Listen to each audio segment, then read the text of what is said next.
Bonjour à tous et bienvenue sur la chaîne Infini Guidance. On se retrouve pour vos guidances domaine amoureux pour les mois de novembre et décembre 2022, signe par signe. Et pour ces guidances, j'ai repris donc les cartes qui ont été tirées dans votre guidance générale du mois de novembre 2022 pour le domaine amoureux.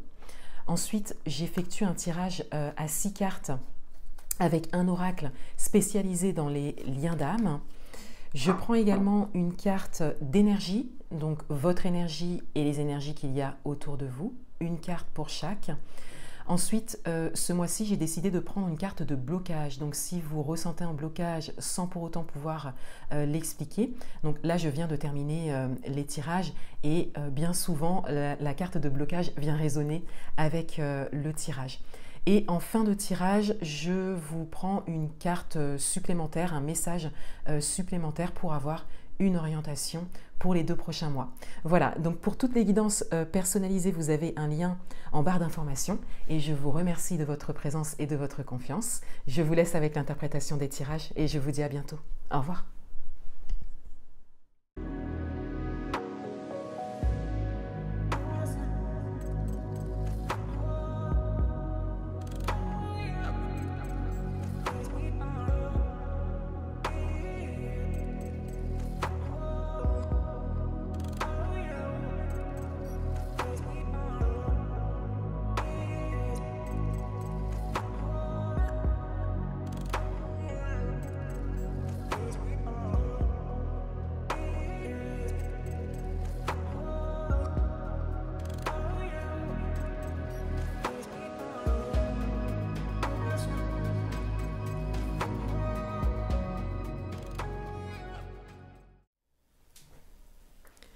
Bienvenue à vous, les signes de la balance. On va découvrir votre guidance domaine amoureux pour les mois de novembre et décembre 2022. Et tout d'abord, je reviens sur les cartes qui ont été tirées lors de votre guidance générale du mois de novembre 2022.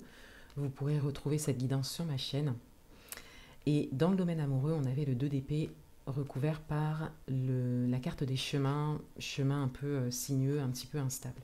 Et on avait cette idée d'instabilité, de dualité, peut-être dualité intérieure pour certains d'entre vous. On avait cette idée de questionnement également, le fait de ne pas y voir clair dans une situation, les choses sont encore un peu floues, et d'avoir ce besoin de temps pour justement y voir plus clair et traverser peut-être une période inconfortable ou instable au niveau amoureux.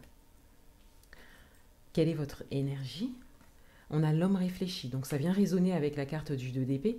On a vraiment cette idée de réflexion, de questionnement. Il y a également cette volonté de structurer les choses, de vouloir quelque chose de structuré, de carré, de prévoir également pour certains d'entre vous. Et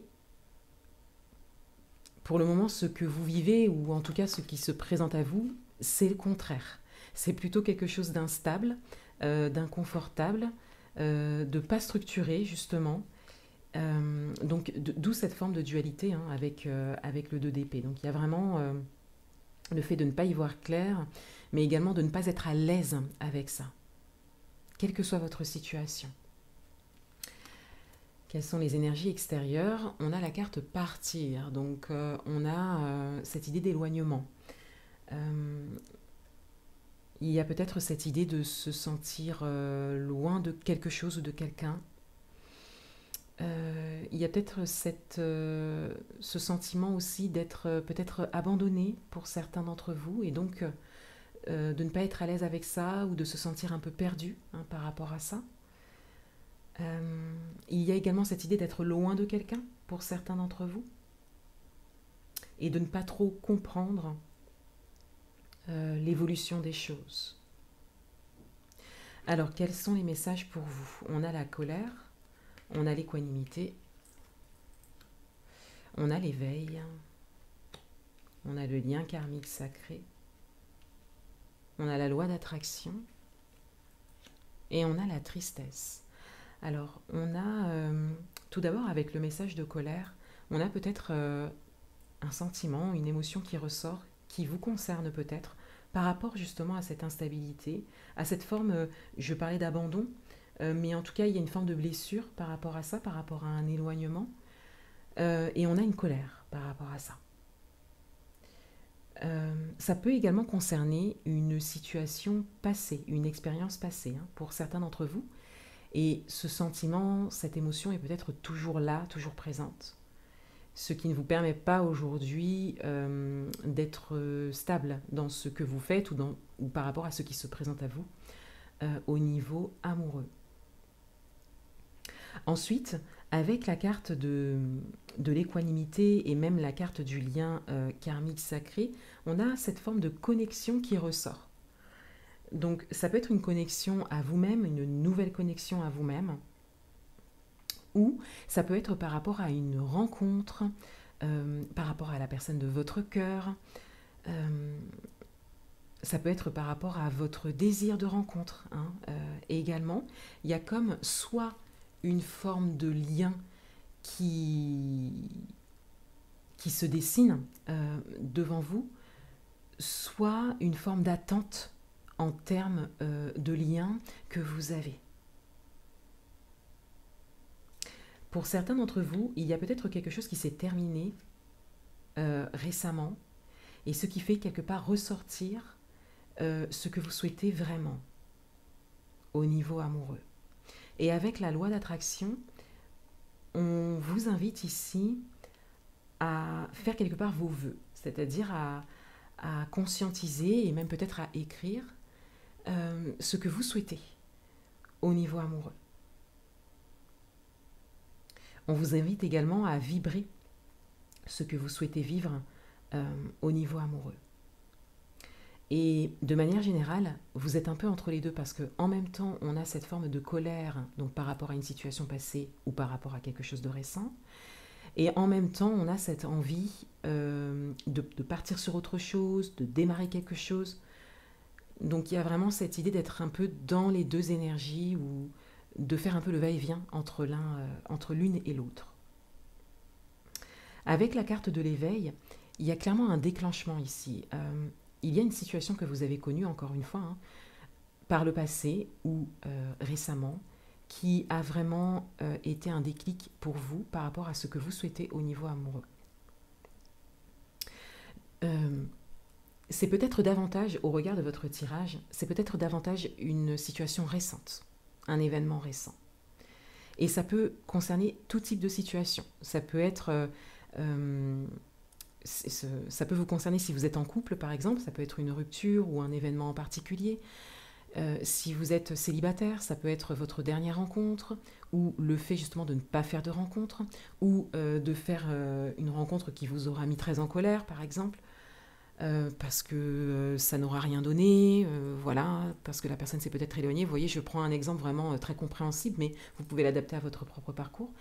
Et ça peut vous concerner également si vous avez une personne dans le cœur, il y a peut-être voilà, quelque chose qui vous a vraiment mis en colère, ou en tout cas qui vous a fait ressentir quelque chose de négatif en tout cas, mais qui est un élément déclencheur pour vibrer ce que vous souhaitez vraiment. Et avec la tristesse, c'est une carte qui va venir résonner avec la colère. Ça, c'est un message qu'on peut un peu étendre. C'est-à-dire que là, on a la colère, on a la tristesse. Mais on peut aussi avoir autre chose, comme les peurs, voilà, ou autre.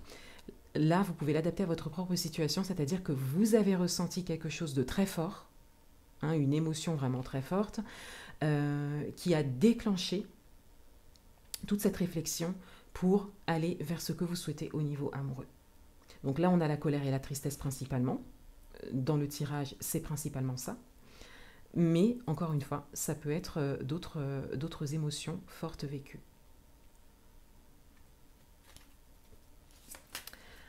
On va prendre une carte de blocage. Si vous ressentez un blocage sans pouvoir l'expliquer.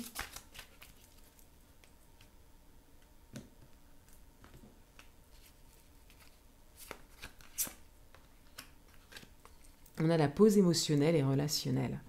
Donc on a une carte qui vient résonner avec le tirage, mais dans l'aspect donc de blocage, hein, on a cette idée de besoin de pause, mais de ne pas forcément écouter ce besoin. On voit ici dans votre tirage que vous êtes entre deux énergies. On le voit déjà avec le 2 d'épée, le 2 c'est vraiment une forme de dualité. Donc vous êtes déjà entre deux énergies, en questionnement, en réflexion, par rapport à quelque chose de vécu, de récent ou de passé, par rapport à des peurs peut-être pour certains d'entre vous. On a une forme de colère, de tristesse, mais également tout type d'émotions qui ont été fortes pour vous et qui vous ont quand même tiré un peu vers le bas, hein, on pourrait dire ça. Et en même temps, on a cette volonté d'attirer à soi ce qui nous correspond complètement, ce que l'on souhaite vivre, que l'on soit en couple ou célibataire. Et là, la nécessité, c'est la pause. La nécessité, c'est de poser les choses, de se poser les bonnes questions, d'accueillir cet inconfort, d'accueillir le fait que peut-être que vous êtes perdu, hein, pour certains d'entre vous, que vous ne comprenez pas, d'accueillir ça plutôt que d'être dans la réflexion et dans la volonté de construction de quelque chose. Il y a vraiment un besoin de laisser ce déclic quelque part se déployer pour pouvoir comprendre les choses profondément. Et pour ça, vous avez besoin d'être seul en fait avec vous-même pour comprendre les choses et pour vraiment trouver les réponses en vous, laisser également les messages venir pour ensuite pouvoir vous orienter consciemment et pas encore influencé, hein, par cet événement, par cette expérience, par ce vécu et puis par les émotions qui y sont associées. Donc là, une libération émotionnelle serait très intéressante pour vous. C'est comme si on vous disait quelque part de vous occuper d'abord de cette libération qui n'est jamais vraiment totale, hein, ça se travaille toujours, mais on vous invite vraiment à avoir davantage un regard sur ça, sur ce dont vous devez vous libérer avant de venir construire quelque chose de nouveau pour vous. Voilà, pour que ce soit construit sur de bonnes bases. Un dernier message pour vous. On a la transformation énergétique, donc et puis on a les mots-clés retraite spirituelle. Donc il y a vraiment cette idée, hein, de prendre de la distance, hein, de prendre de la hauteur, en tout cas avec le relationnel. Parce que là, vous êtes en transformation énergétique, d'où la carte de l'éveil ici. Et c'est vraiment vos expériences ou une expérience récente qui vous ont mené à cette transformation énergétique, à cet éveil. Donc il est important d'avoir un regard davantage sur ça pour le moment et de prendre du temps pour vous, hein, pour vraiment explorer ce domaine, particulièrement la libération émotionnelle, pour ensuite réellement attirer à vous, hein, avec la loi d'attraction, ce qui est bon pour vous au niveau amoureux. Voilà pour vous. Je vous souhaite de très bons mois de novembre et décembre 2022 et je vous dis à bientôt.